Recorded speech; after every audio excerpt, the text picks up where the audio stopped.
আসসালামু আলাইকুম গাইস। তো দেখেন এই যে এই বট তো আপনাদের সবাই পরিচিত এবং প্রিয়। তো আজকে আমি এই বটগুলা রান্না করব। তো এই যে এটার ভিতরে আমি সব গরম মশলা নিছি। আসলে আমার শরীরটা ভালো না, এই জন্য বেটে দিতে পারবো না। আর এই যে এগুলা দিয়ে এখন আমি আসলে সচরাচর এই বটটা সবাই পছন্দ করে, আমি জানি আপনাদেরও পছন্দ। তো মূলত বটটা রান্না করে আজকেই খাবো না, মানে কয়েকদিন জাল দিতে দিতে মানে এই বটটা বেশি স্বাদ লাগে।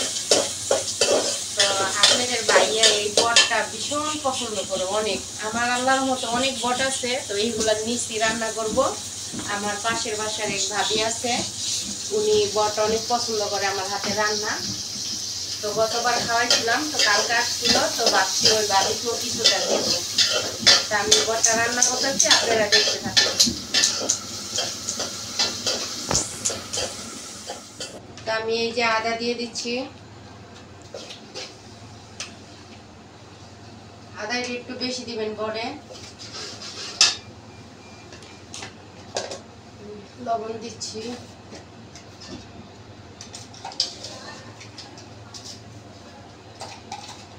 লবণটা একটু কম দিবেন, কারণ বটটা ভাজা ভাজা করলে মনে করেন কি হইব যে আমি মরিচের ফাঁকি বেশি করে দিব।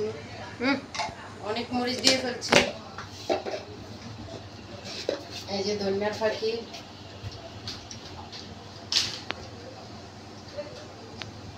বেশি বেশি মশলা দিলে বটটা একটু আঠা আঠা লাগবো, প্লাস খেতে ভালো লাগবো।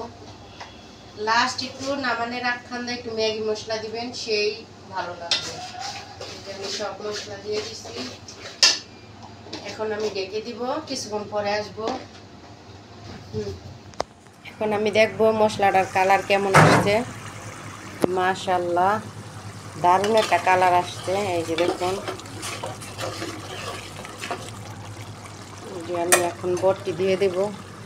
এই যে দেখুন অনেক বট নিচ্ছে, যেহেতু এই বটটা মনে করেন বিসমিল্লাহ।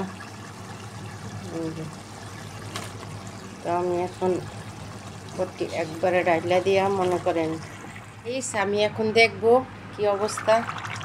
ওয়াও, হ্যালো গাইস, তো দেখুন কালারটা সেই জোশ, দারুণ একটা কালার আসছে। ও দেখতে পাচ্ছেন আপনারা ভিডিওতে কতটা সুন্দর।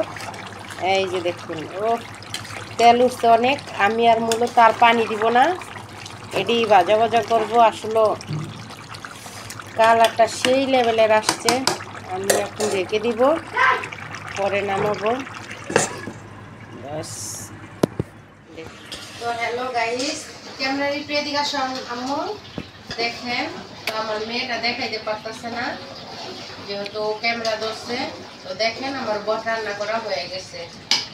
এখন আমি নামাই নিব, বন্ধ করে দিব। এই যে দেখুন আমার বটটা রান্না করা হয়ে গেছে।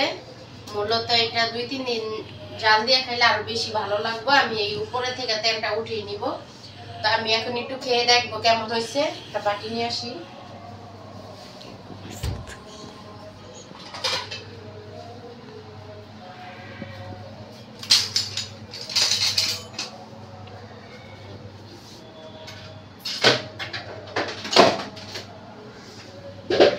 বসি একটু খেয়ে দেখি কেমন হয়েছে। তো এখান থেকে বললাম না, ওই যে পাশের একটা ভাবিরে কিছুটা দিব আমি, আর বাকিটা আমরা জাল দিয়ে খাবো, কারণ বটটা জাল দিয়ে খেতে বেশি ভালো লাগে। যে আমি একটু নিছি, তো আমি একটু দেখি টেস্ট করে কেমন হয়েছে। আশা করি ভালো হয়েছে। বিসমিল্লাহির রহমানির রহিম। দারুণ হয়েছে, সেই মজা। তো এই বটটা মূলত আমি ভাজা ভাজা করব। এই যে তেলগুলা নেড়ে উঠাই নিব, যে তেল।